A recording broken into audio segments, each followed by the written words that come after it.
प्रधानमंत्री ने विमुद्रीकरण पर आम लोगों से प्रतिक्रियाएं मांगी हैं। इस संबंध में प्रधानमंत्री नरेंद्र मोदी ने देश की जनता से 10 सवाल पूछे हैं। कालाधन और भ्रष्टाचार पर अंकुश लगाने के लिए मोदी सरकार ने पुराने नोट बंद करने का फैसला लिया और अब खुद पीएम मोदी ने नोटबंदी पर जनता से राय मांगी है। पीएम ने लोगों से नरेंद्र मोदी ऐप पर इस संबंध में सर्वेक्षण में हिस्सा लेने की अपील की है।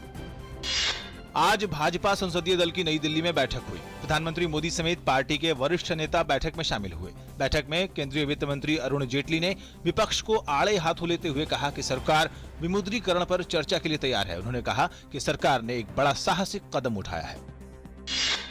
देश के 6 राज्यों पश्चिम बंगाल, मध्य प्रदेश, तमिलनाडु, असम, अरुणाचल प्रदेश, त्रिपुरा और केंद्र शासित प्रदेश पुदुचेरी में 4 लोकसभा सीटों और विधानसभा की 9 सीटों पर हुए उपचुनाव की मतगणना जारी है। महाराष्ट्र विधान परिषद चुनाव की 6 सीटों में से कांग्रेस और बीजेपी ने 2-2 सीटें जीती हैं, वहीं एनसीपी और शिवसेना ने 1-1 सीट जीत ली है। मध्य प्रदेश में नेपानगर विधानसभा सीट पर भाजपा प्रत्याशी ने जीत हासिल की है। आज जम्मू कश्मीर के बांदीपोरा जिले के हाजान में 2 आतंकियों को मार गिराने में सुरक्षा बलों ने सफलता हासिल की। 2 आतंकियों के छुपे होने की गुप्त सूचना के आधार पर सुरक्षा बलों के जवानों ने इलाके को घेर कर कार्रवाई शुरू की और दोनों आतंकियों को मार गिराने में सफलता हासिल की।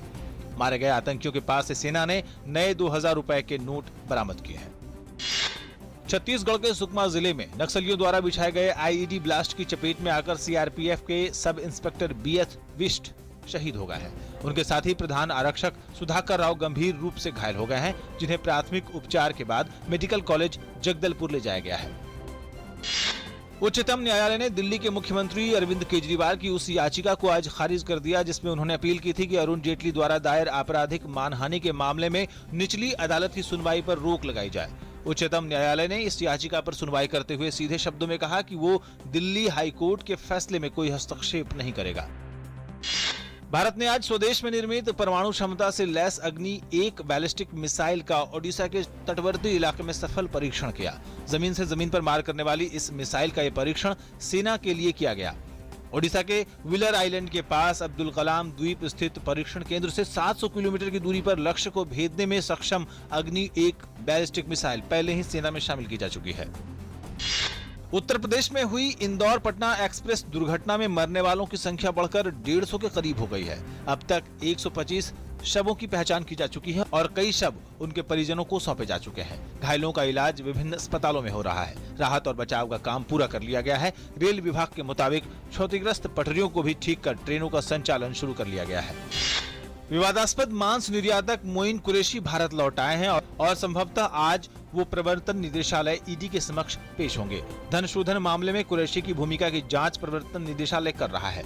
दिल्ली उच्च न्यायालय ने कुरैशी की याचिका पर सुनवाई करते हुए पिछले महीने उन्हें नवंबर मध्य तक भारत लौटने और पूछताछ के लिए एजेंसी के समक्ष पेश होने का निर्देश दिया था।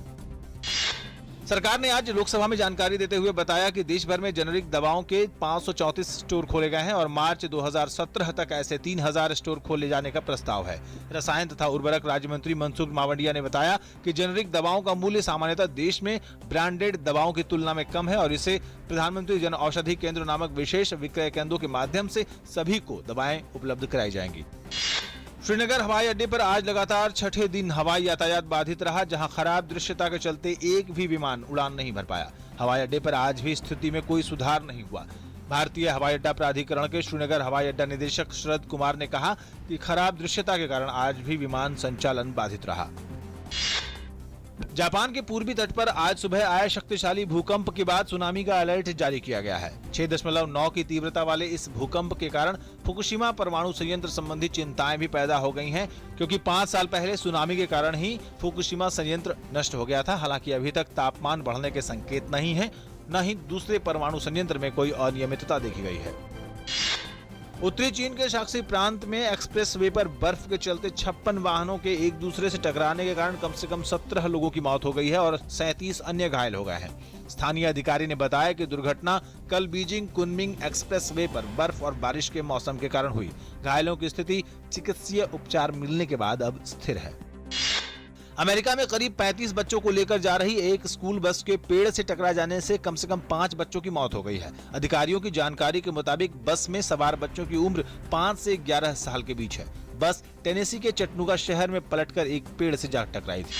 अमेरिका के निर्वाचित राष्ट्रपति डोनाल्ड ट्रंप ने अपनी नीतियों और योजनाओं को स्वरूप देना शुरू कर दिया है। उन्होंने पदभार संभालने के पहले 100 दिन के लिए कार्य योजना तैयार करने के निर्देश देते हुए कहा कि अमेरिका में कार्य वीजा के दुरुपयोग का पता लगाया जाएगा। उन्होंने पदभार संभालने के पहले ही दिन प्रशांत पारीय भागीदारी TPP समझौते से अमेरिका के बाहर निकलने का भी संकल्प जताया। ये दुनिया का सबसे बड़ा व्यापार समझौता है।